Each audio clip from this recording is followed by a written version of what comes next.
this video, I'm gonna go over 5 ways to reduce your waste. This is in collaboration with Julie from A Beautiful Horizon. She also has 5 ways to reduce your waste over on her YouTube channel. She said that they're more beginner, but I don't know if I would count them as beginner. I'm doing more intermediate, but again, I don't think I'd count them as intermediate. They're just really good things to do. The beginner pieces might be things that you already know about, but this might give you, or hopefully will give you, the extra push to actually start doing them.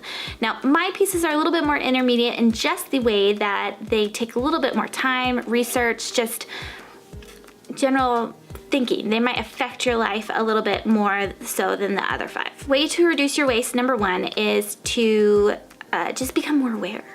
And now this sounds like an easy one to do, but become more aware is the first step. So noticing when garbage shows up, noticing that what your kid is bringing home is just contributing to the huge amount of waste in your recycling receptacle or in your garbage, whatever it is. Noticing that on Easter, all the eggs had individually wrapped candies in them, little things like that, just becoming more aware. But on top of that, one of the things that was really interesting to me was that What's Up Moms did a Reduce Your Waste video as well, and they talked about just looking up what your recycling guidelines are. Again, just doing a little bit of work to becoming aware of what's not being put, or what you could potentially avoid putting in the landfill by putting into a recycling receptacle. Now, the thing about the zero waste movement is that recycling is technically still waste because you're wasting energy where you could just be reusing an item and not having something be put into the system to begin with. But let's just say that you were gonna create a piece of garbage where that's just going to the landfill.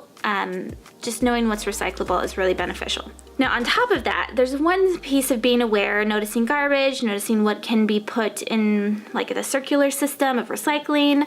But there's the other point in that you need to be aware and then be passionate enough to actually act on that awareness. For example, I went for a run the other night. I had just talked about helium balloons on Facebook and how they irritate me. And then I was running and I looked down and I noticed a helium balloon on the street. And I didn't pick it up. I was in my head, I thought, I'm running, I can't stop, I'm going, where am I gonna put it? And it's such a horrible attitude to have. And I'm so guilty of this, that when it's not convenient, I don't make the effort to do it. And convenience, I really enjoy convenience. I feel like it's such an incredible privilege to have, especially as a mother. But there is a certain point where it's not good. Convenience is not good. And what is it gonna take to get us from the point of being passionate about a subject to actually transmuting that into action? So having some type of a burning desire, for me when I first started reducing our waste, and we were very good at it, was diapers. I couldn't stand throwing away just mountains of diapers, and it drove me crazy. So I decided then to start really reducing our waste, where we had always taken little baby steps. But I had picked up B. Johnson and I got to it. And that was my turning point, was those silly little diapers. And then my burning desire just kept going as I kept noticing more and more garbage, and I just thought, this is just so unnecessary. So things that are unnecessary really drive me crazy, and that's a burning desire for me to keep going. Sometimes not enough though to actually move forward. So I think keeping that awareness and then having that desire, making sure that you live within the community of people that are trying to reduce their waste and that value the environment, is a really, really beneficial thing if this is something that you would like to prioritize. That was a really long first way to reduce your waste. Number 2 is to reduce your consumption of animal products, or just cut it out altogether. This was one of the big ones that we did when we were zero waste, and we did it primarily for our health at the time. And now, after you read or you watch a number of documentaries like Cowspiracy or that Leonardo DiCaprio one, you find out that animal products, farming practices, are contributing to climate problems that we're having. And I'm not gonna go into it too much. I just think that number 2, my way to reduce your waste, you should, if it's not something you agree with or that you maybe think, oh, I should look into it. So that's my second thing. It should be a little checklist. The first one is to be aware and be passionate. Number 2 is to just research what animal meat or animals, eggs, dairy, all that stuff, fishing practices is doing to the environment. if it is something that you determine, oh yeah, okay, it's bad for the environment, but what am I supposed to do? Meat and dairy and all that stuff is good for our health. What I would say to piggyback on that is to just research what it is that a human actually needs. I know there's a lot of trendy things that are out there as far as paleo and other little other diets or lifestyles. One book that I thought was really beneficial was the China study when I was looking this up. I mean, there are thousands of YouTube videos too that are free that are from doctors and from people passionate within the community that talk about this. So if you want just a free and easy way to do it, just go from this video to a couple others that I'll link below that talk about animal stuff. So with that, reducing your waste by cutting down your animal products or just researching what it is. That kind of piggybacks into my third one, which is to make more of your own food. Commit to reducing the amount of packaged and processed foods that you purchase. Instead, make your kids snacks, send them to school with reusable items, reusable containers that you can put those homemade snacks into. And sometimes the snacks don't have to be something that you've made or cooked or whatever it is. It could just be an apple that you sliced up. Little things like that. Instead of buying the bags of prepackaged sliced apples, buy an apple from the grocery store, slice it up and put it into the reusable container. That took you not a whole lot of time. My fourth way to reduce your waste is to grow your own food.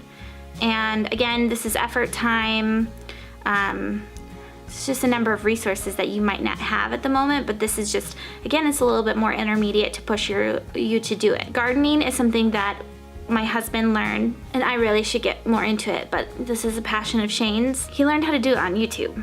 And so you don't have to be an expert at it, you don't have to go take a class, you don't have to read a book, go watch a YouTube video. John Kohler is someone that I would highly recommend because he talks about nutritional qualities within soil. This is something that is a real issue here, is that our soil quality is going down based off of the way farmers have practiced agriculture. Growing your own food is not only going to benefit you as far as the environment goes, but it's also going to benefit you health-wise. And I should say, this is not just a big picture,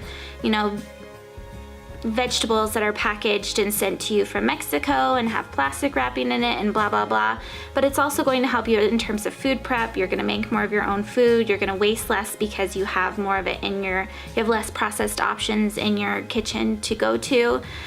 But also on a real practical local level, when we go in the river, we do see a lot of black plastic, clear plastic that the farmers use. It goes into our waterways. And I don't think it's intentional, but it's just kind of like a byproduct of how they grow our food. And then the last one, again, it's an easy one and we all know this, but it's to prioritize experiences over things. And this one is really hard for me because, like I said, when you live in society, you are part of a culture. You watch the Disney Channel, for example. We watch the Disney Channel. I love Disney. I'm not against consuming things. I'm not a minimalist in the sense that I only want 15 things. It's just, there are just some things that are just completely unnecessary. And it really doesn't bring you joy long term, whereas an experience would affect you in so many other ways rather than just that immediate gratification of owning that toy or whatever it is.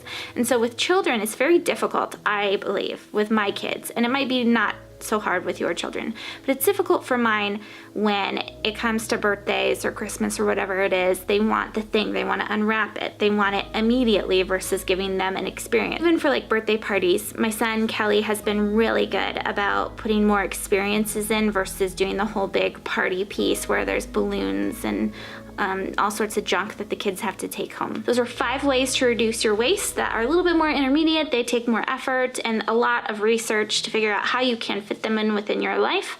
I hope everything goes well for you with that.